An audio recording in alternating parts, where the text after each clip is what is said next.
Bilioner Tiongkok Jack Ma mendadak hilang dari publik 2 tahun yang lalu. Kemarin menjadi berita nasional di Tiongkok karena suara vote right Jack Ma di holding perusahaannya Ant Group, yang mana grup bisnis tersebut di bawahnya ada Alibaba, ada Alipay, suaranya hanya tinggal 6,2%. Demikian siaran resmi dari perusahaan Ant Group tersebut. Ada apa? Padahal saham Jack Ma awalnya adalah 53%, di mana suaranya adalah mayoritas. Sekarang saham Jack Ma hanya tinggal 6,2%.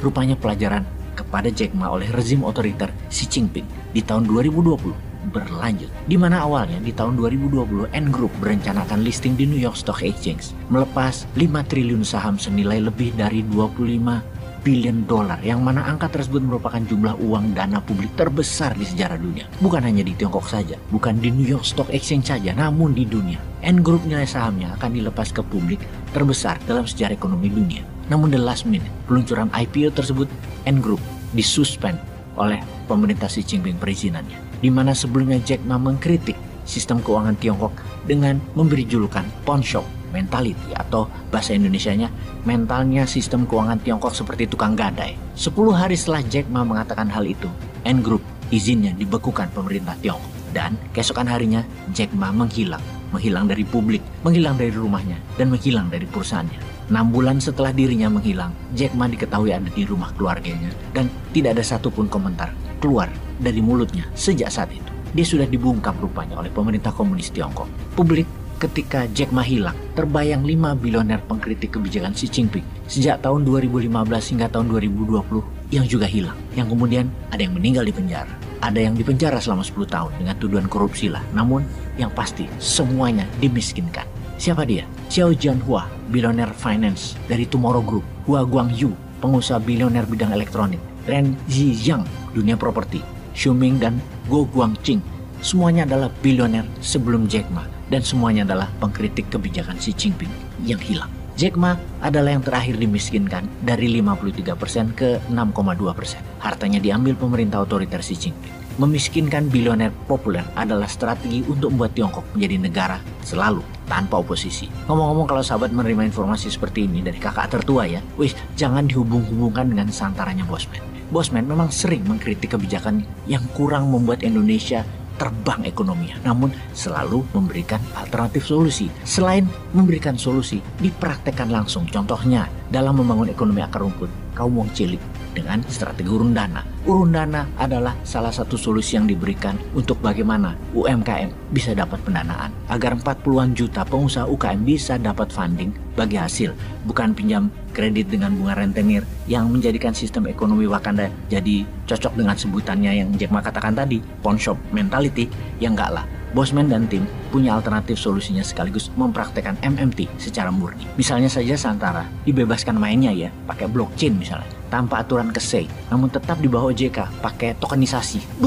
Take off itu ekonomi rakyat. Tapi jangan-jangan hal ini bisa-bisa membuat Bosman jadi tambah tajir, juga membuat 100.000 UKM dibiayai, lalu ada 5 juta investor yang happy.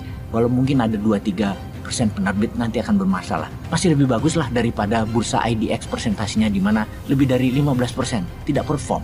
Maka bisa dibayangkan ada 100.000 UKM yang membuat 2 juta lapangan kerja baru, juga membuat rakyat jadi pintar bisnis dan investasi yang jangka menengahnya akan membahayakan posisi politik pejabat berkuasa. Kali ini ya, makanya jangan dituruti aturan model bisnis kekinian fintech pakai blockchain dengan model tokenisasi stok maunya Bosman ini. Jangan. Ini maaf loh ya, ini bukan penggiringan opini. Hanya saja otak liar Bosman jadi kesana agar jangan rakyat Wakanda ini jadi pada sugih mungkin ya. Sungguh, informasi tentang Jack Ma ini bukan nyama-nyamain, bukan banding-banding ke. Ya mesti kalah ya. Bosman iki bodoh, sudah itu ndak punya bolo lagi, malah banyak haternya. Bolo cuman para sahabat yang percaya bahwa MMT bisa jadi solusi membuat rakyat makmur.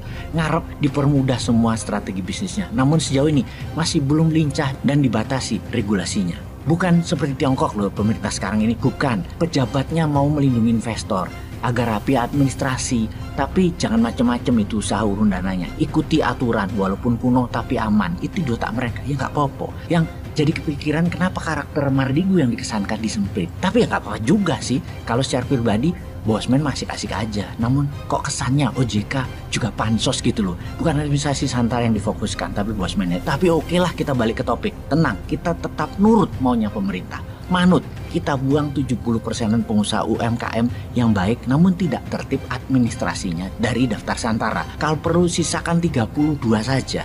Lalu bagaimana solusi membantu UKM? Yang pasti tidak akan jalan dengan baik urun dananya kalau setelah investasi di urun dana tadi tidak ada bursa sekunderinya. Ada sih, namun dibatasi jendelanya. Hanya ada 2 minggu setiap 6 bulan yang membuat banyak uang investor tidak berputar cepat. Kenapa ya tidak diizinkan SCF urun dana secondary marketnya transaksi harian? Kenapa ya? Uang di SCF milik investor ada 2 cara dapat uang. Pertama dari dividen dan kedua dari capital gain di bursa secondary seperti layaknya IDX. SCF urun dana administrasinya ikut model IDX namun exit plan-nya nggak ada secondary market. Ya investor teriak menyalahkan penyelenggara SCF, menyalahkan Santara. Ya wis lah, jadinya emang begitu. Lama-lama ya kita sebagai pengusaha SCF bunyi juga. Ini semua karena sistem dan model bisnis belum dipahami pejabat otoritas. Namun ada baiknya ke depan semua buka hati, lapang hati, dan semua menomorsatukan rakyat, menomorsatukan UKM, menomorsatukan investor, dan memudahkan administrasi semuanya. Itu yang penting. Semua biar bisa dagang, penyelenggaranya, dananya, dan lain sebagainya. Mudah, murah, dan cepat. Daripada diambil asing atau diambil rentenir, atau jangan sampai kita main dari luar negeri jadi global company ke depannya. Sempat kepikiran juga seperti hal itu, yaitu bagaimana sesama orang buangan apa Bosman gabung sama Jack Ma aja kali ya. Main dari negara netral demi membantu rakyat akar rumput, demi NKRI.